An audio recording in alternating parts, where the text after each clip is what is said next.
Articulação Nacional está de volta. Hoje nós estamos falando sobre recolocação no mercado de trabalho. E para falar sobre este assunto, nós entrevistamos o coach executivo e consultor de carreiras, Marcos Tonin, e gerente de consultoria de recrutamento e seleção, a Caroline Cadorim. Eles orientam profissionais, ajudam a qualificar o currículo e os colocam no mercado de trabalho. Bom, a gente estava falando no outro bloco a respeito dessas oportunidades aí de emprego, as pessoas deram exemplos, a gente debateu um pouquinho, agora a gente vai começar a destrinchar um pouquinho mais, vamos aprofundar mais o assunto. Por exemplo, quais são os principais problemas que vocês encontram aí nos profissionais, o Tonin, na sua parte aqui de formação e a Caroline no recrutamento?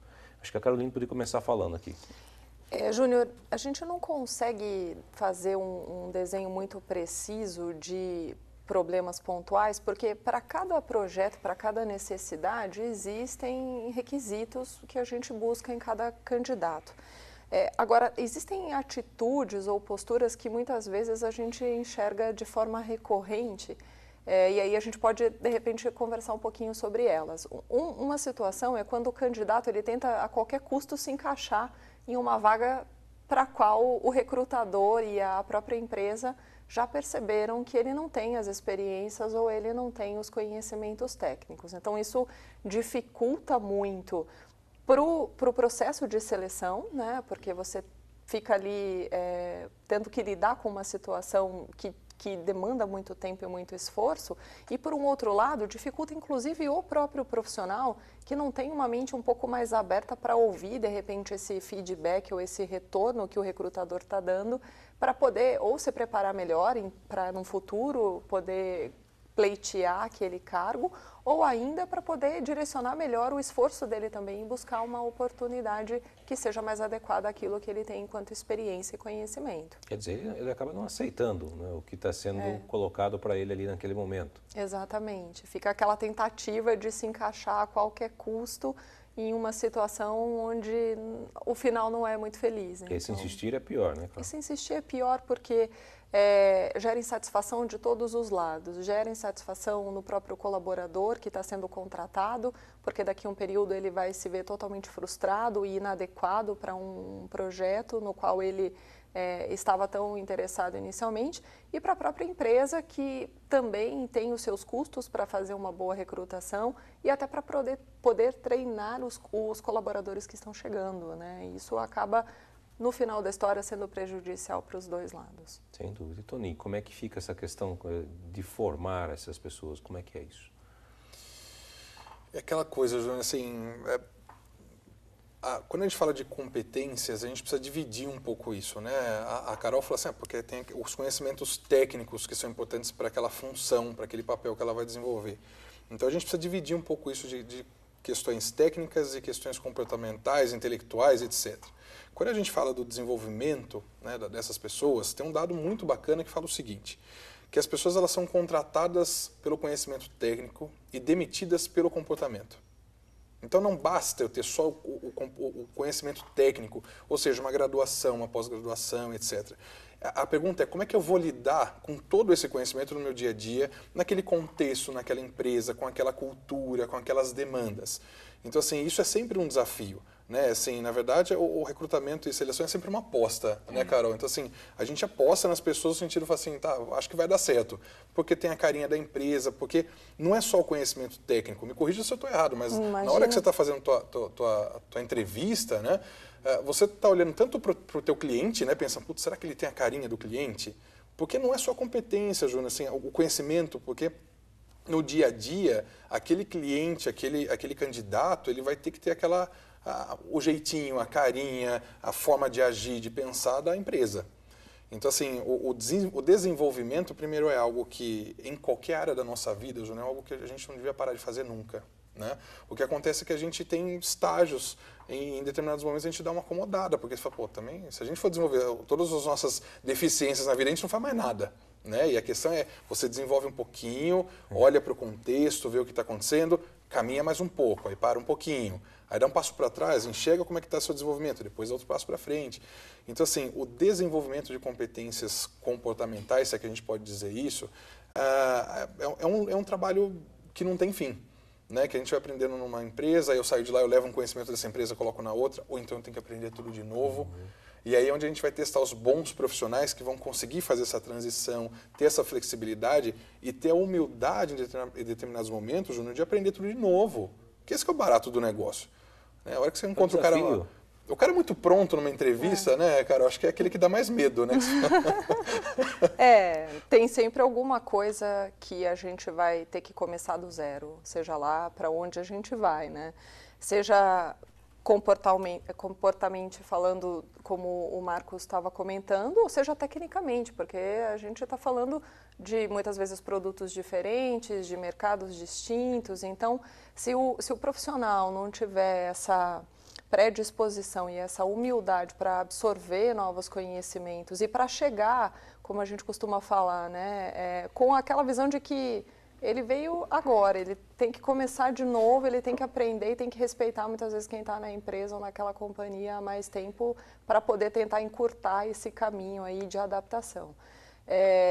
Acho que esses são as grandes questões dos processos seletivos.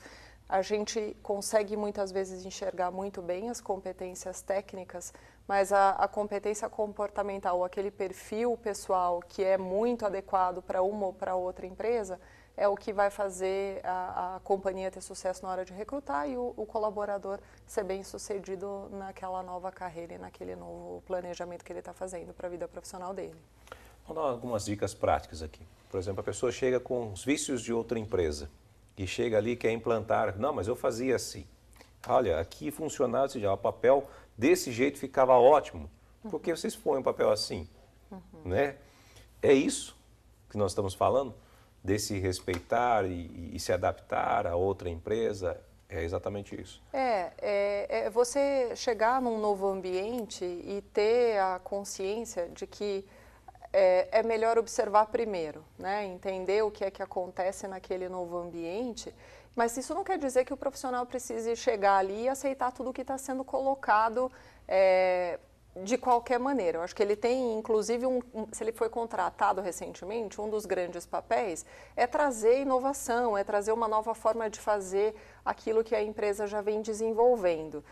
Só que tudo nessa vida tem um jeito de se fazer e de se falar, né? Então, se você está enxergando um comportamento que você discorda ou gostaria de fazer uma proposta de uma atitude diferente, faça isso de uma maneira mais tranquila, de uma maneira humilde, para que você possa justamente ser visto como alguém que vem para agregar e não alguém que acabou de chegar e aponta o dedo dizendo que aquela é a forma errada de se fazer e que a sua é a correta.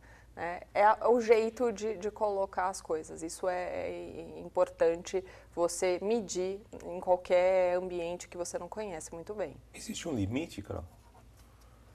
O limite é o bom senso, né? O problema é que cada um tem uma interpretação para bom senso. Mas eu acho que as pessoas precisam ler o ambiente. Ler o ambiente significa prestar atenção nos companheiros de trabalho, né, nos feedbacks que você está recebendo, nos retornos que o teu gerente, o teu gestor está te dando. E muitas empresas, Júnior, não tem um padrão estruturado de dar esses retornos, o que dificulta até a vida desse funcionário novo, né, porque ele fica um pouco sem saber o que é que de verdade está se passando. Então, isso passa de uma responsabilidade, isso é, na verdade, a responsabilidade do próprio colaborador. Buscar esse retorno, questionar os gestores, se aproximar da equipe, tentar coletar esses retornos para poder saber se ele está passando do limite ou não.